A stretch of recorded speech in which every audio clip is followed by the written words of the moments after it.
6 নম্বর পার্টের শুরুতে আমরা দেখতে পাই জিনা এন্ড্রিউ আর লি দুজনকে বকাবকি করে যে তোমরা দুজন এখানে কি করতে এসেছো। লি বলে তুমি একদম পাগল হয়ে গেছো, আমরা টেনশনে পড়ে তোমাকে বাঁচাতে এসেছি আর তুমি বলছো আমরা কেন এখানে এসেছি। তখন মাইকেল কাছে আসতে থাকে আর এজন্য জিনা বলে জানি না এরা কারা, মনে হয় ভুলে এই রুমে এসেছে। এটা বলেই সে তাড়াতাড়ি দরজা বন্ধ করে দেয়। মাইকেলও তার উপরে বিশ্বাস করে গোসল করতে যায় আর এজন্য জিনা এই সুযোগে তার টায়ের উপরে নিজের ক্যামেরা ওয়ালা পিন সেট করে দেয়। আর মোজো এখানে এইসব কিছু দেখে খুবই খুশি হয়ে যায় যে শেষমেশ জিনা তার কাজ করতে সফল হয়েছে। যখন মাইকেল গোসল করে বাইরে আসে তখন জিনা রুমে নেই। সে মাইকেলের জন্য একটা চিঠি লিখে সেখান থেকে চলে যায়। সেখানে লেখা ছিল আই এম সরি মাইকেল, আমি এত তাড়াতাড়ি এইসব করতে চাই না, আমার একটু সময় লাগবে। চিঠি দেখে মাইকেল হাসতে থাকে। পরের দিন লি আর এন্ড্রিউ মাইকেলের সাথে গেম খেলতে যায়। এটা হলো তাদের দ্বিতীয় প্ল্যান। মাইকেলের এই গেম খুবই পছন্দের আর এই গেমে সে আজ পর্যন্ত কখনো হেরে যায়নি। তাদের প্ল্যান হলো যদি লি আর এন্ড্রিউ এই গেমে জিতে যায় তাহলে মাইকেল তাদের উপরে ইমপ্রেস হয়ে যাবে আর এভাবে তারা মাইকেলের কাছে যেতে পারবে। এরকম ভাবে তারা বন্ধু হয়ে যাবে আর মাইকেলের বিজনেস পার্টনারও হতে পারবে আর এভাবেই তারা নকল মেডিসিনের কোম্পানির ব্যাপারে জানতে পারবে। মাইকেলের কাছে ক্যামেরাওয়ালা পিন থাকার কারণে তারা দেখতে পারে মাইকেলের কাছে এখন কি কার্ড আছে আর এটারই সুযোগ নিয়ে লি ফার্স্ট রাউন্ডে জিতে যায়। মাইকেল তো টেনশনে পড়ে যায় যে এ জিতে গেল কিভাবে, তাও আবার আমি থাকতে। এন্ড্রিউ তো জেলাসি শুরু হয়ে যায় যে ক্যামেরা দেখেও তো আমিও জিতে পারলাম না, তাহলে লি কিভাবে জিতে গেল। তারপর এন্ড্রিউ 4 বার গেম জিতে যায় কারণ সেও মাইকেলের মতো এই গেম খেলতে অনেক এক্সপার্ট ছিল। মাইকেল তো একেবারে ভেঙে পড়ে যে আজ এসব কি হচ্ছে, আমি একবারও তো জিততে পারছি না। তারপর সে তার টাই খুলে শান্তিতে খেলতে চায়। ক্যামেরা ছাড়া তো লিয়েরা একেবারেই খেলতে পারবে না, তাই রশি বলে এই গেম এখানে থামিয়ে দেওয়া উচিত। মোজো বলে না, যদি আজ এখানে গেম থেমে যায় তাহলে দ্বিতীয়বার তার সাথে খেলার সুযোগ পাওয়া যাবে না, তাহলে এখন লিয়ের আর এন্ড্রিউ তাদের নিজের বুদ্ধি দিয়ে খেলতে হবে আর এটাই শেষ খেলা। তখন লি ভয়ে ভয়ে কার্ড দেয় আর তার ভাগ্য ভালো যে সে এবারও জিতে যায়।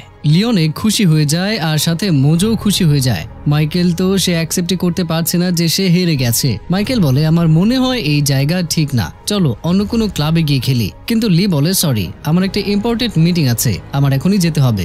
এন্ড্রিউ মিটিং এর বাহানা করে আর সেখান থেকে চলে যায়। এরপর মাইকেল তার অ্যাসিস্ট্যান্টকে বলে তাদের দুজনের থেকে কার্ড নাও, আমি তাদের সাথে আবার দ্বিতীয়বার দেখা করব। এরকম ভাবে তাদের সেকেন্ড প্ল্যানও সাকসেসফুল হয়ে যায়। তারপর আমরা দেখতে পাই যে চায়না এসেছে কারণ সে জানতে পারে যে লি গেম খেলায় জিতে গেছে আর মাইকেল মনে হয় তাকে বিজনেস পার্টনার বানাবে। কিন্তু যে তো এন্ড্রিউকে জেতাতে চেয়েছিল। যে অ্যাসিস্ট্যান্ট বলে লিকে বের করার জন্য কেন ভাবছেন, লি অনেক বুদ্ধিমান ছেলে, যদি তাকে আমরা আমাদের সাইডে নেই তাহলে সে আমাদের সাহায্য করবে। যে বলে তুমি ঠিক বলছো, কিন্তু সে তো চেয়ারম্যানের ছেলে না, এন্ড্রিউ চেয়ারম্যানের ছেলে, এর জন্য তার দ্বারা আমাদের ইচ্ছে পূরণ করতে হবে। অন্যদিকে চেয়ারম্যানের ওয়াইফের সাথে প্যানি কথা বলছিল আর তখন সেখানে কিমি আসে আর বলে আপনি কলে এটা কেন বললেন যে আমি এমএল এর পজিশনের জন্য বেটার না, কেন আমি এটার জন্য পারফেক্ট নই। চেয়ারম্যানের ওয়াইফ বলে তুমি কোনো সাধারণ মানুষের সাথে লড়ছো না, বরং তুমি আমার হাজবেন্ডের বিপক্ষে লড়ছো কারণ সে পলের ছেলেকে এমএলএ বানাতে চায়। কিমি বলে আমি ভাবছি আপনি আমাকে সাপোর্ট করবেন, কিন্তু আপনিও তো আপনার হাজবেন্ডের মতো করলেন, কিন্তু আমি ওই পোস্টের জন্য অবশ্যই লড়াই করব। এসব বলে কিমি চলে যায়। অন্যদিকে মাইকেলের অ্যাসিস্ট্যান্ট মাইকেলকে একটা নাম্বার এনে দেয় আর বলে এটা জিনার নাম্বার, আমরা এখন জানতে পারলাম। এটা দেখে মাইকেল অনেক খুশি হয়ে যায়। তারপর আমরা ওই টিমকে দেখতে পাই যাদের সাথে যে দেখা করতে এসেছে। যে বলে এখন তোমাদের এই জায়গায় ট্রেনিং করার প্রয়োজন নেই, এখন কোম্পানির গুপ্তচররা মাইকেলকে ধরে দেবে, এরপর শুধু আমাদের এন্ড্রিউ আর শেরেলকে প্রয়োজন আর সবাইকে আবার ফিরে যেতে হবে। লি তো রেগে গিয়ে বলে আমরা কোথায় ফিরে যাব, কষ্ট তো আমরা সবাই মিলে করেছি। তখন যে বলে তোমার কথা মতো কোম্পানি চলবে না, যা বলেছি সেটা মেনে নাও। আর মাইকেল তোমাদের সাথে না কোনো কন্ট্যাক্ট করেছে আর না তোমরা কিছু জানতে পেরেছো। জিনা বলে আচ্ছা আমরা সবাই খুব রিস্ক নিয়ে কাজ করেছি আর আপনি হঠাৎ করে আমাদের বের করে দিতে পারবেন না। কিন্তু যে তাকেও চুপ করিয়ে দেয়, কিন্তু মোজো তখন তাদের সাপোর্ট করে। যে তো তার কথাও শোনে না। সে বলে এখন কোম্পানি অনেক লসে আছে, কোম্পানির ইমেজ নষ্ট হওয়ার পথে, যদি ডোডো গ্রুপ ডুবে যায় তাহলে কি তোমরা তাকে উঠাতে পারবে? আমি কোম্পানির লয়ার, তাই আমি জানি কোম্পানির কিসে ভালো হবে, এত প্রশ্ন আমাকে করো না, চলে যাওয়ার জন্য তাড়াতাড়ি রেডি হয়ে যাও। তখন জিনের কাছে মাইকেলের মেসেজ আসে, আমি মাইকেল, এই নাম্বারে কল করো। সে তাড়াতাড়ি সবাইকে দেখায় যে এই দেখো মাইকেল আমাকে মেসেজ পাঠিয়েছে, সে আমার সাথে দেখা করতে চায়। তখন যে ভেঙে পড়ে আর তার প্ল্যানও শেষ হয়ে যায়। এজন্য যে বলে ঠিক আছে সবাই সবার কাজ করো। পরের দিন জিনা রেডি হয়ে মাইকেলের সাথে দেখা করতে যায়। মাইকেল জিনাকে ফুলের তোড়া দিয়ে বলে তোমাকে দেখতে অনেক সুন্দর লাগছে, তখন জিনা এদিক ওদিক দেখে আসলে লি আর এন্ড্রিউ তাদের উপরে নজর রাখছিল আর জিনার কানে একটা ডিভাইস লাগানো আছে, এজন্য সে লি আর এন্ড্রিউ এর বলা আদেশ মেনে চলছিল। লি তখন তাকে বলে, পাগল মেয়ে আমাদের দিকে কেন দেখছো, ফাঁসিয়ে দেবে নাকি? মাইকেলের চোখে চোখ রেখে কথা বলো। জিনা মাইকেলের দিকে তাকিয়ে থেকে কথা বলে। তারপর মাইকেল জিনাকে নিয়ে তার গাড়িতে ওঠে। তখন লি আর এন্ড্রিউ লুকিয়ে লুকিয়ে তাদের গাড়িতে ওঠে। লি জিনাকে বলে তাকে জিজ্ঞাসা করো সে তোমাকে কোথায় নিয়ে যাচ্ছে। তখন জিনা মাইকেলকে জিজ্ঞেস করে, মাইকেল আমরা কোথায় যাচ্ছি? মাইকেল বলে তোমার জন্য একটা সারপ্রাইজ আছে। আসলে জিনাকে এরকম জায়গায় নিয়ে যাওয়া হচ্ছিল যেখানে চায়নার কালচারাল প্রোগ্রাম চলছিল। জিনা সেখানে গিয়ে অনেক খুশি হয়ে যায় আর অনেক জোরে জোরে হাসতে থাকে। লি তখন এন্ড্রিউকে জিজ্ঞাসা করে, তুমি কি এত জোরে হাসি দেওয়া মেয়েকে পছন্দ করো? অ্যান্ড্রিউ বলে, কখনোই না। লি বলে, আমারও পছন্দ না, কিন্তু জানি না কেন এই রানী আতশবাজির মতো হাসছে, একদম পাগলের মতো লাগছে। এন্ড্রিউ আর লিয়ের কথা শুনে জিনা চুপ হয়ে যায়, কিন্তু মাইকেল বলে, তুমি হঠাৎ করে হাসা বন্ধ করে কেন দিলে? হাসার সময় তোমাকে অনেক কিউট লাগে, আমি তো ব্যাস তোমার হাসিটাই দেখতে চাই। জিনার মাইকেলের এই কথা খুবই ভালো লাগে, তাই সে আবারও হাসতে শুরু করে। এন্ড্রিউ বলে, শোনো মেয়ে, ও তোরা তো প্রশংসা করছে, না জানি তোকে দিয়ে কি কি কাজ করায়। জিনা কানে হাত দিয়ে বলে, চুপ থাকো গাধা কোথাকার। মাইকেল এটা দেখে ফেলে আর বলে, কি হয়েছে? সে বলতে থাকে, এখানে না অনেক মাছি আছে আর আমার খুবই ক্ষুধা লাগছে, চলো কোনো রেস্টুরেন্টে যাই। মাইকেল বলে, চলো ঠিক আছে। এটা বলে সে আগে বের হয়ে যায়। তারপর জিনা কান থেকে ওই ডিভাইস ফেলে দিয়ে বলে, শুনতে চাই না আমি তোমাদের দুজনের নিয়ম। ওরা দুজন তো অবাক হয়ে যায় আর বলে, এখানে কাজ করতে এসেছে নাকি অন্য কিছু। তারপর তারা দুজন একটা রেস্টুরেন্টে যায়। তখন মাইকেলের কাছে একটা বিজনেস কল আসে আর সে কল পিক করার জন্য উঠে চলে যায়। তারপর তারা দুজন গিয়ে জিনাকে বকাবকি করতে থাকে যে তুমি কেন কান থেকে ডিভাইস খুলেছো। তখন মাইকেলও আসে, কিন্তু সে দূর থেকে তাদের চেহারা ভালো করে দেখতে পায় না। লি আর এন্ড্রিউ তখন তাদের টেবিলে গিয়ে বসে পড়ে। তখন মাইকেলও তাদের টেবিলের কাছে যায় আর জিজ্ঞাসা করে, কে তোমরা? এটা বলার কারণে লি এন্ড্রিউকে এমন ভাবে ধরে নেয় মনে হয় তারা দুজন ঠোঁটে ঠোঁট রেখেছে। মাইকেল এটা দেখে হাসি দিয়ে সেখান থেকে চলে যায়। তখনই লি আর এন্ড্রিউ ঠোঁটে ঠোঁট লেগে যায়। এন্ড্রিউ তো লির উপরে থুতু ফেলে দেয় আর বারবার মুখ ধুতে থাকে। এসব কিছুর মধ্যে তারা মাইকেল আর জিনাকে হারিয়ে ফেলে। মোজো তাদের দুজনকে বকাবকি করে যে আমি তোমাদেরকে ওখানে কেন পাঠিয়েছি, আমি তো তোমাদেরকে তাদের দুজনের উপরে নজর রাখতে বলেছিলাম, কোথায় মরে গিয়েছিলে তোমরা দুজন? আসলে মাইকেল আর জিনা বিচে ঘুরছিল, তখন মাইকেলের কাছে একটা কল আসে আর কলটা এন্ড্রিউ করেছিল। মাইকেলকে বলে, জিনা আর লি দুজনেই ডোডো গ্রুপের গুপ্তচর আর তারা তোমাকে ধরার জন্য প্ল্যান করছে। আমি একজন লয়ার, তাই তোমাকেও ওয়ার্নিং দিচ্ছি। মাইকেল বলে, আচ্ছা তুমি আমার সাথে গেম খেলতে এসেছিলে তাই না, আমি তোমার কথা আর কেন বিশ্বাস করব? এন্ড্রিউ বলে, তোমার টায়ের সাথে যে পিন থাকে সেটা জিনা চেঞ্জ করে দিয়েছে আর সেখানে ক্যামেরাওয়ালা পিন রেখেছে, বিশ্বাস না হলে গিয়ে দেখতে পারো। ব্যাস বন্ধুরা, আর কি, মাইকেল এখন জিনার উপরে সন্দেহ করতে থাকে আর আমরা দেখতে পাই যে যেই এন্ড্রিউকে বলেছে মাইকেলকে এসব বলতে, আসলে যে লি আর জিনাকে ফাঁসাতে চেয়েছিল যাতে মাইকেল জিনা আর লিকে শেষ করে দেয় আর ডোডো গ্রুপে এন্ড্রিউ ফার্স্ট হয়ে যায়। তার একটাই উদ্দেশ্য, সেটা হলো এন্ড্রিউকে ফার্স্ট করা। অন্যদিকে মাইকেল গেম খেলার জন্য লিকে তার বাসায় ডাকে। লি তো জানতো না যে মাইকেল সত্যিটা জেনে গেছে। লি মাইকেলের বাসায় চলে আসে, তখন সেখানে একজন বৃদ্ধ লোক লিকে ড্রিঙ্কস দেয় আর লিও সেটা পান করে। কিছুক্ষণ পর লি বেহুশ হয়ে পড়ে, তাকে একটা রুমে নিয়ে গিয়ে একটা ডিভাইসের সাথে অ্যাড করে। মাইকেল জিনাকেও তার বাসায় নিয়ে আসে। লিয়ের এরকম অবস্থা দেখে জিনা বলে, এসব এখানে কি হচ্ছে? মাইকেল বলে, দেখো এখন কি হয় এখানে। তারপর সেই বৃদ্ধ লোক লিকে একটা সিরাম ইনজেকশন দেয়, মনে হয় তারা লিয়ের থেকে সত্যিটা বের করতে চাচ্ছে। আমরা দেখতে পাই ডোডো গ্রুপে আসার আগে প্যানি লিকে অনেক ট্রেনিং দেয় যে কিভাবে নিজের অবচেতন স্মৃতি নিয়ন্ত্রণ করা যায়।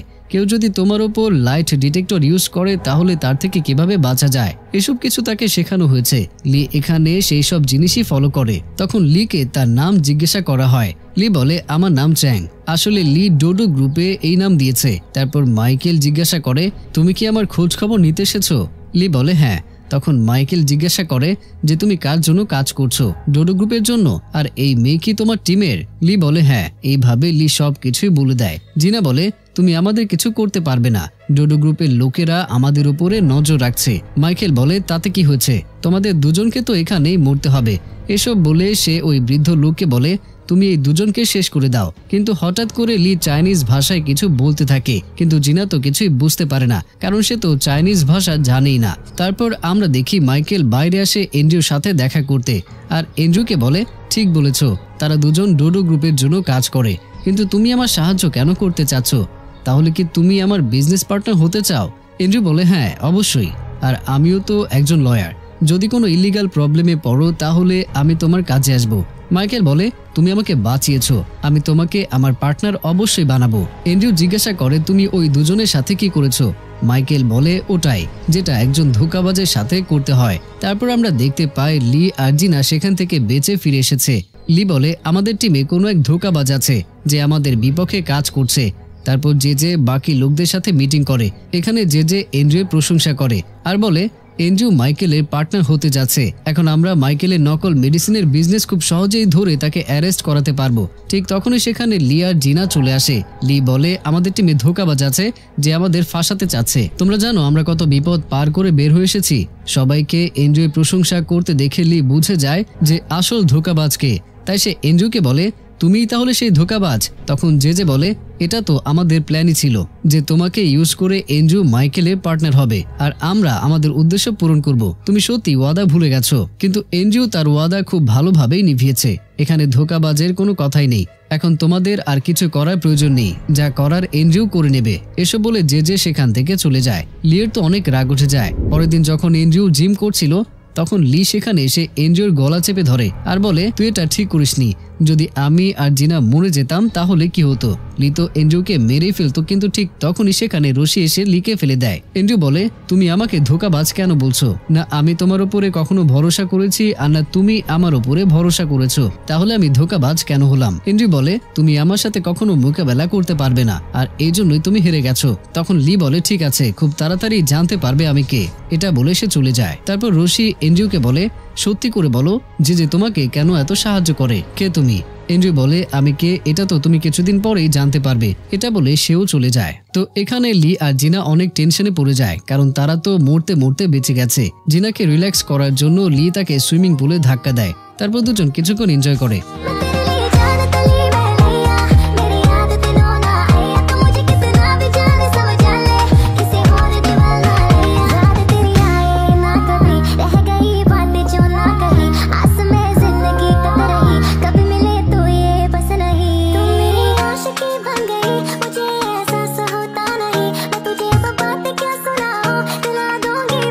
অন্যদিকে প্যানি একজন মহিলার উপরে নজর রাখছিল আর ওই মহিলা হলো যে এমএলএ মারা গিয়েছিল তার ওয়াইফ, যার নাম হলো কিনিয়া।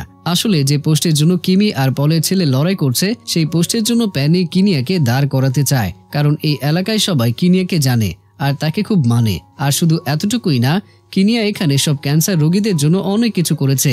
যদি সে এমএলএ হয়ে যায় তাহলে এখানে প্যানির অনেক লাভ হবে। কিনিয়া সব পেশেন্টের জন্য অনেক সুন্দর করে খাবার করে নিয়ে এসেছে। তো তাকে দেখে সবাই তাড়াতাড়ি শুয়ে পড়ে। পেশেন্টরা তার দেওয়া খাবার ফেলে দেয় আর বলে, তুমি যা করছো করে নাও, কিন্তু তুমি যেটা চাইছো সেটা আমরা করব না, আমাদের অন্তত শান্তিতে মরে যেতে দাও। কিনিয়া এরকম কি করেছে যে এরা এত রেগে আছে?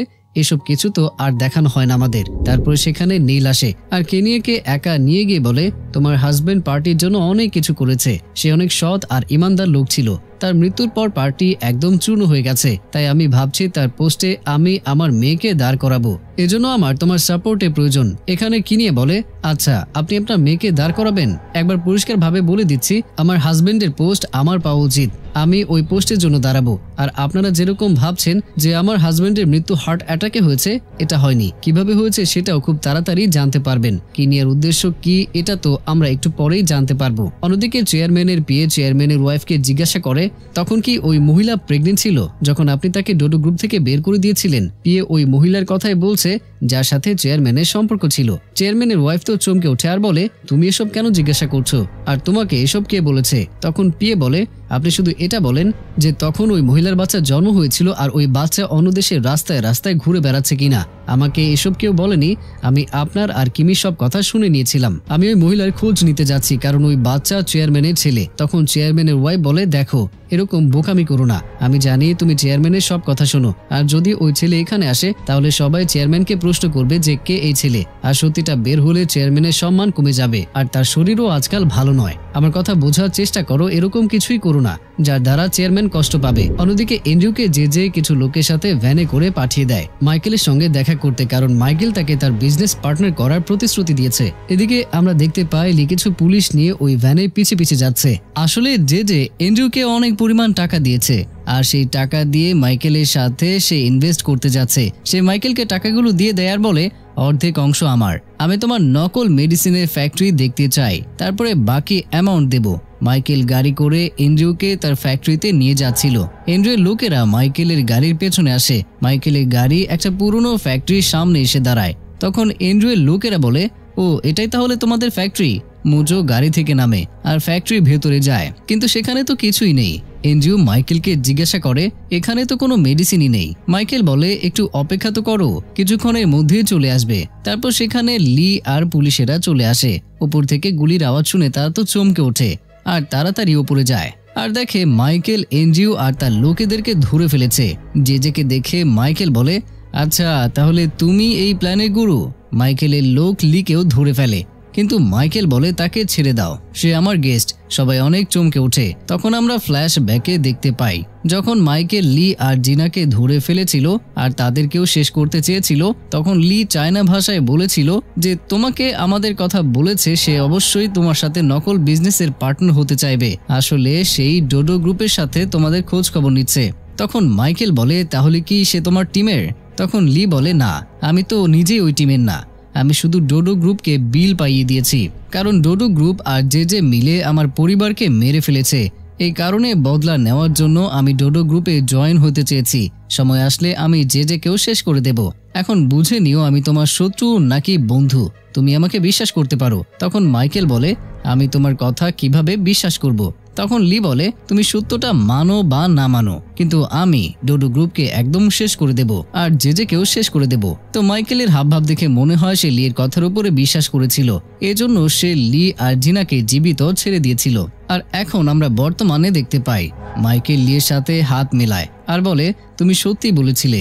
এখানে কেউ বুঝতেই পারে না মাইকেল লির বন্ধু কিভাবে হয়ে গেল। তারপর মাইকেল চাইনিজ পুলিশকে বলে তারা ফেক বিল ইউজ করেছে, তাই তাদেরকে পুলিশ অ্যারেস্ট করে। অন্যদিকে লি তাড়াতাড়ি জিনাকে কল করে আর বলে, তাড়াতাড়ি হোটেল থেকে বের হয়ে যাও, পুলিশ সেখানে চেকিং করতে যাচ্ছে। তখন জিনা আর রশি তাড়াতাড়ি বাইরে আসে আর অন্য রুমে চেকিং করতে থাকে। জিনা আর রশি তাড়াতাড়ি এরপর সেখান থেকে পালিয়ে যায়। তারপর আমরা লিকে দেখি যে মাইকেলের বাসায় আছে। লি বলে, আমি তোমাকে যে সাহায্য করেছি তার বদলে তুমি আমার জন্য কি করবে? মাইকেল বলে, বলো ইয়ার, কি চাও তুমি? লি বলে, তুমি এনজিওর সাথে যে পার্টনারশিপ করতে যাচ্ছিলে সেটা আমার সাথে করো। মাইকেল বলে, তুমি যদি চাও তাহলে আমার হোটেল ক্যাসিনোর সাথে পার্টনারশিপে ডিল করতে পারো, কিন্তু লি বলে, আমার তো তোমার নকল মেডিসিন বিজনেসের পার্টনারশিপটাই চাই।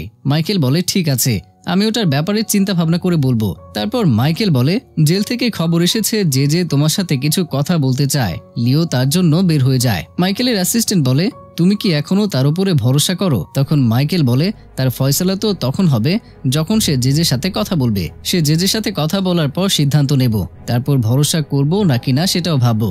লি একটু সামনে এগিয়ে গিয়েছিল, কিন্তু আমরা তো জানি লি এর শ্রবণ শক্তি অনেক বেশি। সে মাইকেলের কথা শুনে নেয়। তারপর লি জেজের সাথে দেখা করতে আসে। তখন জেজে লিকে বলে, তুমি মাইকেলের সাথে বন্ধুত্ব কিভাবে করলে? আর এখন তুমি শুধু আমাদেরকে বাঁচাতে পারবে। তুমি পুলিশকে বলে দাও আমরা এখানে কেন এসেছি। আমাদের ফাঁসানোর জন্য মাইকেল ওই ফেক ডিলের কথা বলেছিল। তুমি পুলিশকে বলো এসব কিছু মিথ্যা, আর মাইকেল তোমাকে যত টাকা দিয়েছে তার থেকে দ্বিগুণ টাকা আমি তোমাকে দেব। তখন লি ভাবে যে মাইকেল অবশ্যই তার কথা শুনতে পাচ্ছে, তাই তাকে ভেবেচিন্তে কথা বলতে হবে আর মাইকেলকে আমার উপরে বিশ্বাস করাতে হবে। লি জেজেকে বলে, কি মনে হয় আমি এসব টাকার জন্য করেছি? আপনি জানেন আমি কে? জেজে বলে, কে তুমি? লি বলে, আমার পরিবারের মৃত্যুর জন্য আপনি আর ডোডো গ্রুপ দায়ী। এই কথা শুনে জেজের ঘাম ঝরতে শুরু করে।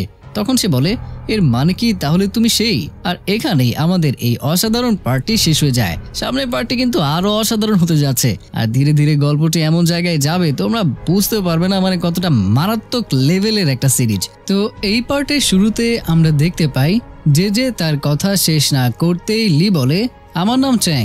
লি নিজের পরিচয় লুকানোর জন্য একটা গল্প বানিয়ে বলে, কারণ এইসব কিছু তো মাইকেলও শুনছিল।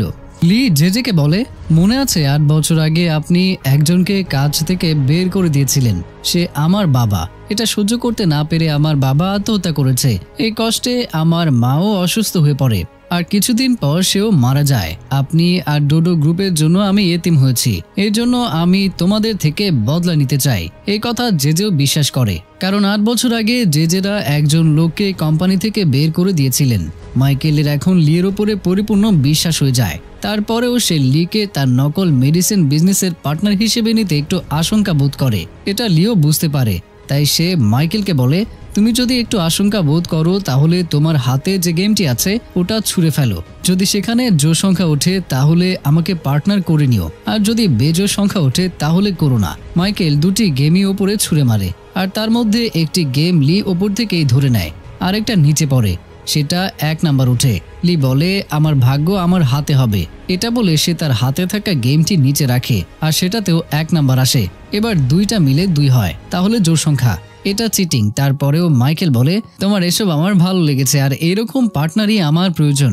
এরপর চালু হয়ে যায় তাদের পার্টনারশিপ। তখন লি তার ফ্যাক্টরি দেখতে চায়। মাইকেল বলে এরকম কোনো ফ্যাক্টরি নেই। পরের দিন সে লিকে বোর্ডে করে কোথাও নিয়ে যায়। বোর্ডটি একটি জাহাজের সামনে গিয়ে দাঁড়ায়। সেখানে মাইকেলের অনেক গুন্ডা রয়েছে। আসলে এই জাহাজেই মাইকেলের নকল মেডিসিনের বিজনেস। লি বলে আচ্ছা, তাহলে এই হলো নকল মেডিসিনের বিজনেস। তারপর লি মাইকেলকে জিজ্ঞেস করে ওয়াশরুম কোথায়। মাইকেল তাকে দেখিয়ে দিলে লি সেখানে গিয়ে তাড়াতাড়ি জিনাকে কল করে আর বলে তুমি কোথায় আছো, তুমি তাড়াতাড়ি এখানে আসো, আর সাথে করে আমার একটা বন্ধুকেও নিয়ে আসো। এটা বলে সে একটা পুলিশ অফিসারের নাম বলে। জিনা ওই পুলিশ অফিসারের সাথে করে বোর্ডে করে ওই জাহাজের উদ্দেশ্যে রওনা হয়। ওই সময় জাহাজের ভেতরে লি আর মাইকেল এই ক্যাসিনো গেম খেলছিল। ওই দিন ক্যামেরার জন্য লি গেম খেলায় জিতে গিয়েছিল, কিন্তু আজ সে হেরে যায়, আর এজন্য লি বলে মনে হয় আজকে আমার দিনটা খারাপ। তারপর লি তার ঘড়ি দেখে যে জিনা কখন আসবে, কারণ এখানে মাইকেল যদি সত্যিটা জেনে যায় তাহলে সে তো লিকে মেরে ফেলবে। ততক্ষণে পুলিশ এখানে আসে আর মাইকেলের গুন্ডাদেরকে মারতে শুরু করে। তখন মাইকেলের রুমে অ্যালার্ম বেজে ওঠে, আর একজন গুন্ডা এসে বলে পুলিশ এসেছে, তাই তাড়াতাড়ি বাঁচতে হলে বের হয়ে যাও। মাইকেল চমকে ওঠে আর বলে পুলিশ এই জায়গার কথা কিভাবে জানলো? সে লিকে বলে পেছনে একটা ছোট বোর্ড আছে, সেটা দিয়ে পালাই চলো। তারপর সে আর লি যেতে থাকে। তখনই পুলিশ তাদেরকে ধরে ফেলে, কিন্তু মাইকেল তো এক্সপার্ট ফাইটার, তাই সে পুলিশকে মেরে বোর্ডের কাছে পৌঁছায়। তখন মাইকেল তার দিকে বন্দুক তাক করে আর বলে আমি তোমার উপরে ভরসা করেছিলাম, কিন্তু তুমি তো ধোঁকাবাজ বের হয়েছো। তুমি পুলিশকে খবর দিয়েছো তাই না? এটা বলে সে লিকে মারতে যায়। হঠাৎ মাইকেলের চোখে একটা আলো এসে পড়ে। এই সুযোগে লি তার বন্দুক কেড়ে নেয় আর তার দিকেই ধরে। মাইকেল বলে শুট করো আমাকে, তোমার উপর যে ভরসা করে আমি ভুল করেছি তার শাস্তি এটাই হওয়া উচিত, শুট মি। কিন্তু লি তার বন্দুক তাকে দিয়ে দেয় আর বলে দেখো তোমার সাথে আমার কোনো শত্রুতা নেই, আমি তোমাকে কেন মারবো? যখন আমি বিপদে ছিলাম তখন তুমি আমাকে সাহায্য করেছিলে, আর এখন তুমি বিপদে, তাই আমি সাহায্য করব। তুমি এখান থেকে চলে যাও। মাইকেল বলে ঠিক আছে, কিন্তু আমরা দুইজন আবার দেখা করব। এটা বলে সে যেতে লাগে, কিন্তু তখনই লি বলে যাওয়ার আগে কাজটা পুরা তো করে যাও। তখন মাইকেল লিকে একটা ঘুষি মারে আর চলে যায়, কারণ পুলিশের যেন সন্দেহ না হয় যে সে মাইকেলকে যেতে দিয়েছে। তখন পুলিশ আসে আর ভাবে সে লিকে মেরে পালিয়ে গেছে। বাকি গুন্ডাদের পুলিশ অ্যারেস্ট করে নেয়। লি একজন পুলিশ অফিসারের সাথে হাত মিলায়, যাকে জিনা তার সাথে করে নিয়ে এসেছিল। লি জিনাকে কল করে ওই অফিসারকেই আনতে বলেছিল। লি ওই অফিসারকে কিভাবে চেনে জানেন? তখন আমাদেরকে ফ্ল্যাশব্যাকে দেখানো হয়। আমরা দেখতে পাই লি যখন জিনার উপরে নজর রাখতে গিয়েছিল তখন ওই পুলিশ অফিসারও ছিল। লি তাকে দেখছিল। তারপর তার মনে হয় সে যখন প্রথমবার মাইকেলের সাথে গেম খেলতে যায় তখন তাদের সাথে ওই লোকও গেম খেলছিল। যখন তারা গেম খেলছিল তখন তো লি জানতো না যে সে একজন পুলিশ অফিসার। তারপর যখন তারা রেস্টুরেন্টে যায় তখন লি তাকে দেখে মনে করে যে এটা কে যে সব জায়গায় আমাদের ফলো করছে। সে সন্দেহ করে নেয় আর লি তাকে ওয়াশরুমে গিয়ে মারে। যখন সে বেহুশ হয়ে যায় তখন লি তার মানিব্যাগ দেখে বুঝতে পারে যে সে একজন পুলিশ অফিসার। লি ভয় পায় আর বলে আমি এটা কি করলাম? আমি একজন পুলিশ অফিসারকে মারলাম। যখন পুলিশ অফিসারের জ্ঞান ফেরে তখন লি তার কাছ থেকে ক্ষমা চায় আর জিজ্ঞাসা করে আপনি কি মাইকেলকে ফলো করছেন? আমরাও তাকে পুলিশে ধরিয়ে দিতে চাই। তখন পুলিশ অফিসার লিকে তার একটা কার্ড দিয়েছিল যে যদি আমার প্রয়োজন হয় তাহলে আমাকে কল করো। এই জন্য লি জিনাকে এই অফিসারকে আনতে বলেছিল। এখন মাইকেলের লোকেরা ধরা পড়ে যায়। লির বলার পর জে আর বাকি লোকেরা চায়নার পুলিশের হাত থেকে রেহাই পায়, কিন্তু জে উপরে রেগে যায় আর বলে তোমার এত সাহস কিভাবে হয় যে নিজের মতো করে প্ল্যান করার? যদি আমাদের কিছু হয়ে যেত? তখন লি বলে স্যার আপনি তো বলেছিলেন রাস্তা ইম্পর্টেন্ট না, গন্তব্যটাই ইম্পর্টেন্ট, ফলাফল ইম্পর্টেন্ট। তাহলে রেজাল্ট দেখেন না, এই মিশনে তো সাকসেসফুল হয়েছি, আমরা জিতে গেছি। তখন মোজো লিকে তার ফোন দিয়ে বলে চেয়ারম্যান তোমার সাথে কথা বলবে। সবাই অবাক হয় যে চেয়ারম্যান নিজে লিয়ের সাথে কথা বলবে। চেয়ারম্যান তাকে বলে তুমি প্রমাণ করে দিয়েছো যে তুমি অনেক বড় খেলোয়াড়, এই ট্রেনিং এর মধ্যে তুমি নাম্বার 1, আর তুমি আমাদের কোম্পানিকে বাঁচিয়েছো। ফার্স্ট র্যাঙ্কের প্রাইস $2 লাখ তুমিই পাবে। লি বলে স্যার আমার জন্য টাকা ইম্পর্টেন্ট না, আমি তো শুধু নিজের ডিউটি পালন করছিলাম। এখানে লি বেশি অ্যাক্টিং করে। তখন চেয়ারম্যান বলে এরকম বলো না বাবা, ডিউটি তো আমরা পরে দেখে নেব, কিন্তু আমার খুশির জন্য তোমার প্রাইসের টাকাগুলো নিতেই হবে। আর এরকম খুশি হয়ে চেয়ারম্যান কল কেটে দেয়। এনজিওর চেহারা তো দেখার মতো হয়। অন্যদিকে নেল, কিমি আর নাথানকে লাঞ্চে ডাকে। নাথান বলে, স্যার এমএলএ সেকশনে আপনি আপনার মেয়েকে দাঁড় করান, আমি তো তাকেই সাপোর্ট করব। নিন বলে, বাহ, হঠাৎ করে তুমি আমার মেয়েকে সাপোর্ট করার চিন্তা ভাবনা কোথা থেকে আনলে? কোনো তো একটা কারণ হবেই। নাথান বলে, একদম ঠিক বলেছেন স্যার। আসলে পলের ছেলে যাকে বাবা এমএলএ বানাতে চায় তার উপর আমার অনেক রাগ আছে। বাবা তাকে এমএলএ বানিয়ে তার মেয়ে অর্থাৎ আমার বোনকে তার সাথে বিয়ে দিতে চায়। যদি এরকম হয় তাহলে আমার আর কোনো গুরুত্বই থাকবে না। এই জন্য আমি তাকে সাপোর্ট করতে চাই না। তারপর আমরা দেখি নেল আর কিমি যখন গাড়ি করে যায় তখন নেল কিমিকে বলে, শোনো, নাথানের উপর কখনো বিশ্বাস করো না, সে একজন বিষাক্ত সাপ। নেইলের এমএলএর ওয়াইফের কথা মনে পড়ে যায়, কারণ সে বলেছিল আমার হাজবেন্ডের মৃত্যু হার্ট অ্যাটাকে হয়নি। তারপর আমরা কিনিয়াকে দেখি যে সব ক্যান্সারের রোগীদেরকে অন্য জায়গায় নিয়ে যাচ্ছিল। তখন কিনিয়া একটা পেশেন্টকে কোনো একটা পেপারে সাইন করার জন্য জোর করে, কিন্তু সে সাইন করে না। এসব দেখে প্যানি তার অ্যাসিস্ট্যান্টকে বলে, এ আবার কিসের জন্য সাইন করাতে চাচ্ছে? অ্যাসিস্ট্যান্ট বলে, ময়না তদন্তের জন্য তার সাক্ষ্য নেওয়া হচ্ছে, সাইন করার জন্য এত অনুরোধ করে কেউ? তারা রোগীদেরকে নিয়ে যাচ্ছে কোথায়? তুমি একটা কাজ করো, ওই গাড়িকে ফলো করো। প্যানির অ্যাসিস্ট্যান্টও ফলো করে। তখন আমরা দেখতে পাই ওই গাড়ি ডোডো গ্রুপের ল্যাম্পের কাছে গিয়ে দাঁড়ায়। সে এসে প্যানিকে বলে, সেখানে ক্যান্সার রোগীদের ট্রিটমেন্ট করা হয়, তাও আবার বিনামূল্যে। তারপর সেখানে তাদের অনেক খেয়াল রাখা হয়, এমন খেয়াল যে কেউ যদি মারা যেতে থাকে তারপরেও তার বেঁচে থাকার ইচ্ছা করবে। প্যানি বলে, এত কিছু, তাও আবার বিনামূল্যে? না না, এটা কিভাবে হতে পারে? এখানে কোনো না কোনো কারণ তো নিশ্চয়ই আছে, আমাদের সেটা খোঁজ নিতেই হবে। প্যানি এসব কথা লিকেও বলে। তখন লিয়ের ওই ক্রিমিনালের কথা মনে পড়ে, যেই ক্রিমিনাল লিকে বলেছিল, আমি তোমার খালা মোনাকে মারিনি, যে তাকে মেরেছে, কিন্তু সে টাকার লোভ দেখিয়ে আমাকে বলেছিল যে দোষটা যেন আমি তোমার উপরে দিই। লি ভাবে যে মোনাকে কেন মেরেছে, এর পেছনে কোনো বড় উদ্দেশ্য তো আছেই মনে হয়। তারপর সে প্যানিকে জিজ্ঞাসা করে, তুমি জিনার ব্যাপারে খোঁজ নিয়েছো, যে সে কোথায় আছে? লি তো জানতোই না যে এটাই সেই জিনা যে তার বাসায় কাজ করত। জিনাও তো জানতো না যে এটাই সেই লি, কারণ লি তো সার্জারি করিয়েছিল। তাই জিনাও তাকে এখনো পর্যন্ত চিনতে পারেনি, আর লিও চিনতে পারেনি। তাই সে প্যানিকে জিজ্ঞাসা করে, জিনার ব্যাপারে কিছু জানা গেল? কিন্তু প্যানির অ্যাসিস্ট্যান্ট বলে, জিনা আর বেঁচে নেই, তার পরিবারও বেঁচে নেই। এই কথা শুনে লি অনেক কষ্ট পায়। তারপর সে স্মৃতিসৌধে যায়, যেখানে 3টা ছবি আছে। সেখানে জিনার বাবার একটা ছবি আছে, আর বাকি 2টা ছবিকে লি মনে করে এটা জিনা আর তার ভাইয়ের হবে। লি কান্না করতে শুরু করে আর বলে, আমাকে বাঁচাতে গিয়ে তোমার আর তোমার পরিবারকে জীবন দিতে হয়েছে, আমাকে ক্ষমা করে দিও। তারপর লি সেখান থেকে চলে যায়। আর তখনই জিনা আসে, কিন্তু জিনা লির দিকে তাকায় না, আর ভাবে যে জানি না সে কে, যে আমার বাবার ছবি দেখতে এসেছিল। আর সে ওই ব্যাপারে তখন বেশি কিছু ভাবে না। তারপর সে তার বাবার জন্য প্রে করতে থাকে। ফ্ল্যাশব্যাকে এরপর আমাদেরকে দেখানো হয় জিনার বাবার মৃত্যুর পর জিনা আর তার ভাই অন্য বাসায় শিফট হয়ে যায়। এরপর একদিন ওই দোকানে আগুন লাগে, আর তখন সেখানে থাকা একটা ছেলে মেয়েও মারা যায়।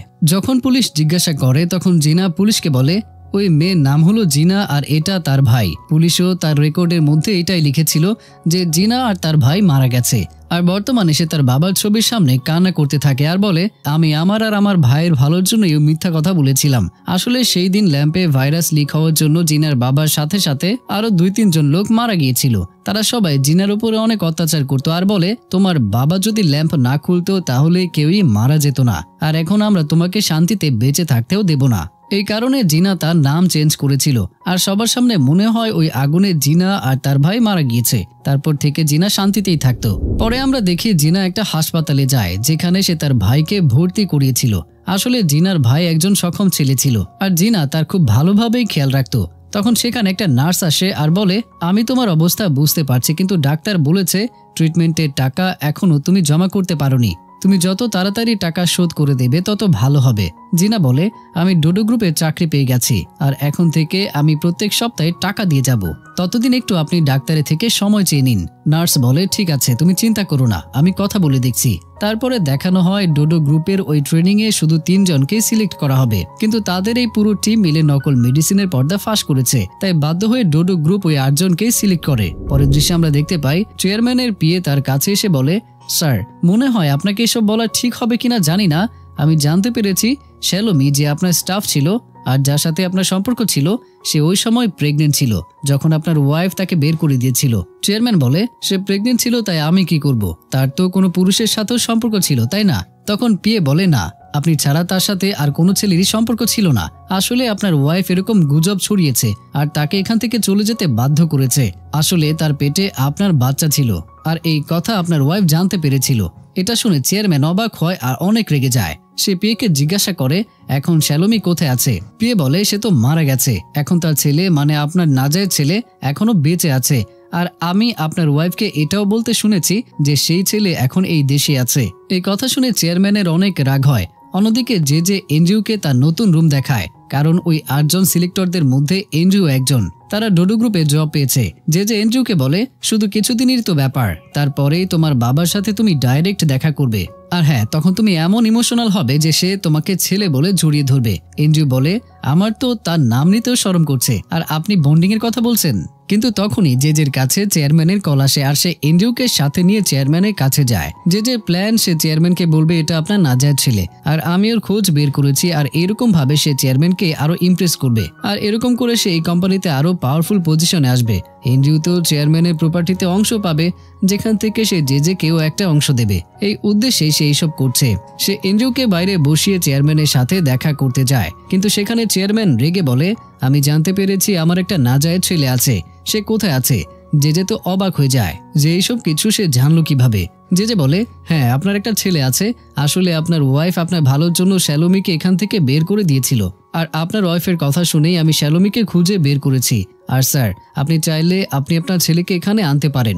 কিন্তু চেয়ারম্যান পাল্টে গিয়ে বলে না, সে যেখানে আছে সেখানেই থাকতে দাও। এটাই তার ভাগ্যে লেখা ছিল, আর তার সাথে আমার দেখা হবে না, এজন্য কোনোদিন তাকে খুঁজো না, আর এরপর তার কথা আমার সামনে বলবেও না। এখন যাও এখান থেকে। যে মনে মনে বলে আমি এত বড় প্ল্যান করেছি, আর এই বুড়ো এক কথায় সব শেষ করে দিল। বাইরে তো এনজি অনেক আশা নিয়ে বসেছিল যে তার বাবা আমাকে ডাকবে আর বুকে জড়িয়ে ধরে কান্না করবে যে আমার ছেলে এতদিন কোথায় ছিলে।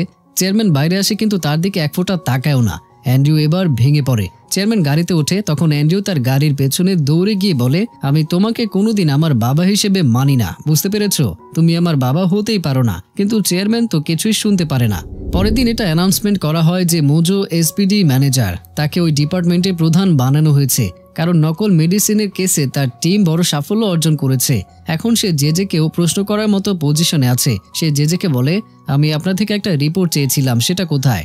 জেজে হাসে আর বলে এই মাত্রই তো প্রমোট হয়েছে, এখনই ডাকাতি করতে এসেছো? কিন্তু মোজো তার কথায় কান দেয় না, আর সে তার ডিউটি ভালো করেই পালন করে। মোজো বলে আমার ওই রিপোর্ট চাই, তাড়াতাড়ি তৈরি করেন, এটা বলে সে চলে যায়। জেজে বলে এক রাতের মধ্যে সে রাজা হয়ে গেল, আর আমি গরিব, দেখে নেব, আমারও সময় আসবে। অন্যদিকে চেয়ারম্যান লিয়ের অনেক প্রশংসা করে আর বলে আমি সিদ্ধান্ত নিয়েছি তোমাকে এসপিডি টিমে অনেক বড় পজিশনে দেব। তুমি শুধু এরকম ভালো কাজ করতে থাকো আর এই কোম্পানিকে এগিয়ে নিয়ে যেতে থাকো। কাল তোমার আর আমার একটা ইম্পর্টেন্ট কাজ আছে। কাল আমার মেয়ে বিদেশ থেকে আসবে, তুমি এয়ারপোর্টে গিয়ে তাকে পিক করে আনবে। লি চমকে ওঠে আর বলে এত রিস্ক আর ক্ষতিকর ট্রেনিং আমাদের এই কাজের জন্য দেওয়া হয়েছে, তাও আবার ড্রাইভার হওয়ার জন্য? তখন নাথান বলে বাবা, আপনি তাকে কেন পাঠাচ্ছেন? আপনার মেয়ে একটা ভূতনি, বেচারাকে ডিস্টার্ব করে মেরে ফেলবে। চেয়ারম্যান বলে একটু সামলে কথা বলো, সে তোমার বোন। লিও এয়ারপোর্টে যেতে রাজি হয়ে যায়, কিন্তু নাথান তাকে বলে তুমি আমার বোনের ব্যাপারে কিছুই জানো না, একটু সাবধানে থেকো, না হলে সে তোমাকে বিরক্ত করে শেষ করে দেবে, আর রেগে গিয়ে সে তোমাকে চাকরি থেকেও বের করে দিতে পারে। তারপর যে লিয়ের সাথে দেখা করে আর লিকে জিজ্ঞাসা করে তুমি কিভাবে জানলে যে আমি 8 বছর আগে একজনকে কাজ থেকে বের করে দিয়েছিলাম? তুমি আমার ব্যাপারে কোনো রিসার্চ করেছিলে নাকি? লি বলে আমি জানতাম যে মাইকেল আমাদের উপরে নজর রাখছে আর আমাদের সব কথাও সে শুনছে, এজন্য আমি কিছু তৈরি করেছি আর ডোডো গ্রুপের বিষয়ে পড়েছি। তার কারণেই আমি জানতে পেরেছিলাম আপনি কিছু এমপ্লয়ীদের বের করে দিয়েছেন। মাইকেলকে বিশ্বাস করানোর জন্য ওইসব কিছু বলতে হয়েছে। আমি তো সব সময় আপনার সাইডেই আছি স্যার, ডোন্ট ওয়ারি। এসব কথা শুনে যেও চুপ হয়ে যায়। তারপর আমরা এসপিডি কে দেখতে পাই, যেটা অনেক সুন্দর একটা অফিস ছিল। লি রশিকে একটা সিক্রেট জায়গায় নিয়ে যায়। এরা দুজন ট্রেনিং এ টপ হয়েছে। তাদের সেখানে বলা হয় এই জায়গাকে এসপিডি বলে, এখানেই কোম্পানির ডাটা রাখা হয় আর ডাটার সব প্রবলেম এখানেই সমাধান করা হয়। এই সিস্টেমকে কেউ হ্যাক করতে পারবে না। এটার ভেতরে যাওয়ার জন্য ফিঙ্গারপ্রিন্ট আর চোখের স্ক্যান করা হয়। এসব করলে দরজা খুলে যায়। এখানে তোমরা লেভেল 7 এ যোগদান করেছো, তাই খুব কম অ্যাক্সেস দেওয়া হবে। রশি বলে আপনার অ্যাক্সেস পরিপূর্ণ দেওয়া হয়েছে? মোজো বলে না, আমি লেভেল 3 তে আছি, আর লেভেল 2 এ ডিরেক্টর, আর লেভেল 1 এ আছে চেয়ারম্যান আর তার ফ্যামিলি। চেয়ারম্যান আর তার ফ্যামিলিকে পরিপূর্ণ অ্যাক্সেস দেওয়া হয়েছে। রশি এই কথা শুনে অনেক অবাক হয়ে যায় আর মনে হয় তার অনেক বড় উদ্দেশ্য আছে। তারপরে লি চেয়ারম্যানের মেয়েকে পিক করতে যায়। যখন সে এই কথা প্যানিকে বলে, তখন প্যানি বলে আরে সে একটা ভূতনি, তার থেকে সাবধানে থেকো তুমি। তারপর আমরা চেয়ারম্যানের মেয়েকে দেখতে পাই, যার নাম হলো সিন্ডি। ফ্লাইটে সে ফেস প্যাক লাগিয়ে বসে আছে, কেউ তাকে ড্রিঙ্ক দিচ্ছে, আবার কেউ তাকে নখ পালিশ করে দিচ্ছে। হঠাৎ করে প্লেন ঝাঁকি দিয়ে ওঠে আর তার নখ পালিশ তার পায়ের স্কিনে লেগে যায়। আর সে রেগে গিয়ে বকাবকি করতে থাকে যে এটা কি করে দিলে তুমি, তোমার ফ্লাইট থামিয়ে নখ পালিশ দেওয়া উচিত ছিল। মনে হয় সিন্ডি একটু সাইকো টাইপের। সে বলে আমি তোমাকে এখনই চাকরি থেকেই বের করে দেব। ওই মহিলা অনেক অনুরোধ করে আর বলে প্লিজ এরকম করবেন না ম্যাডাম। কিছুক্ষণ পর লি এয়ারপোর্টে পৌঁছায় আর সিন্ডির ছবি দেখে বলে কবে যে আসবে। তখন সিন্ডি আসে। তখন লিকে বলে আচ্ছা তোমাকে বড় লোকদের সম্মান করতে শেখানো হয়নি? লি আশেপাশে দেখে আর বলে যে কার কথা বলছে সে, এ তো আমার কাঁধের সমানও হতে পারবে না। তারপর লি মাথা নিচু করে বলে সরি ম্যাডাম, ভুল হয়ে গেছে। সিন্ডি বলে এটা তোমার ফার্স্ট ওয়ার্নিং, 3 বার ওয়ার্নিং এর পরে তোমাকে কাজ থেকেই বের করে দেওয়া হবে। তার কথা লিকে পাস্টে কিছু কথা মনে করিয়ে দেয়, কারণ লিও কোনো একটা সময় এমন জিদ্দি ছিল। তার মনে পড়ে সে সময় জিনাকে এরকম ওয়ার্নিং দিয়েছিল। এসব ভেবে লি হাসতে থাকে। তখন সিন্ডি বলে আরে হাসতেছো কেন তুমি, এই নাও তোমার দ্বিতীয় ওয়ার্নিং, এখন শুধু একটা ওয়ার্নিং আছে, মনে রেখো। তারপর তারা দুজন গাড়ি করে বের হয়। সিন্ডি লিকে বলে তুমি আমাকে কোথায় নিয়ে যাচ্ছ? লি বলে বাসায় যাওয়ার আগে একটা পার্লারে আপনার অ্যাপয়েন্টমেন্ট আছে, সেখানেই নিয়ে যাচ্ছি। সিন্ডি বলে আমি এরকম সেরকম পার্লারে যাব না, আমি শুধু ডোডো গ্রুপের স্পেশাল পার্লারে যাব, সেখানে নিয়ে যাও আমাকে। এটা বলে সে চোখে পট্টি বেঁধে ঘুমিয়ে যায়। তো কিছুক্ষণ পর গাড়ি ডোডো গ্রুপের পার্লারের সামনে না গিয়ে বরং ওই পার্লারের সামনে গিয়ে থামে যেখানে সিন্ডির অ্যাপয়েন্টমেন্ট আছে। সে অনেক রেগে যায় আর বলে তোমার এত বড় সাহস যে তুমি আমার কথা শোনোনি, দাঁড়াও তোমাকে দেখাচ্ছি। এটা বলে সে তার বাবাকে কল করে আর বলে বাবা, আপনি যে এসপিডি টিম থেকে লোক পাঠিয়েছেন সে অনেক বদমাইশ, আমি তাকে এখনই জব থেকে বের করে দিচ্ছি। কিন্তু চেয়ারম্যান বলে তুমি আসতে না আসতেই তোমার কাজ শুরু করে দিয়েছো নাকি? ওই ছেলে এসপিডি ট্রেনিং এ ফার্স্ট হয়েছে, ওই ছেলে ডোডো গ্রুপের জন্য অনেক ইম্পর্টেন্ট, তাকে বিরক্ত করো না আর তার কথা শোনো। এটা বলে সে কল কেটে দেয়। চেয়ারম্যানের কথা লি সব শুনতে পায়, কিন্তু সিন্ডি হার মানে না আর সে ফোন কানে লাগিয়ে বলে আচ্ছা বাবা, আমি তাকে একটা লাস্ট ওয়ার্নিং দিচ্ছি, তখনও যদি সে ভালো না হয় তাহলে তাকে বের করে দেব। সিন্ডি লিকে বলে বাবা তোমাকে ওয়ার্নিং দিতে বলেছে, তাই গাড়ি ঘুরিয়ে নাও আর ডোডো গ্রুপের পার্লারে যাও।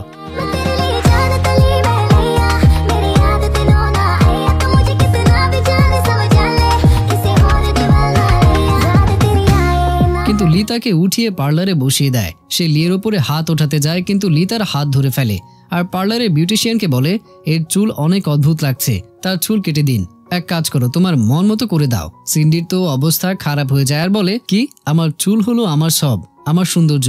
এখন লি বিউটিশিয়ানকে বলে তার মা কি তার জন্য কোনো ড্রেস সিলেক্ট করেছে? সে বলে হ্যাঁ। লি বলে ঠিক আছে, তাহলে তাকে পরিয়ে দিন। তারপর জিনা আর তার সেই বন্ধু পার্লারে আসে। দুজনই লিকে দেখে তার সাথে কথা বলতে থাকে। তখনই সেখানে প্যানিও আসে আর জিনাকে দেখে চমকে ওঠে, কারণ তারা তো জানতো জিনা মারা গেছে। জিনাও প্যানিকে দেখে চমকে ওঠে। লি বুঝতে পারে না যে তারা দুজন দুজনকে দেখে এত চমকে গেল কেন। আর এখানে এই পর্বটি শেষ হয়ে যায়।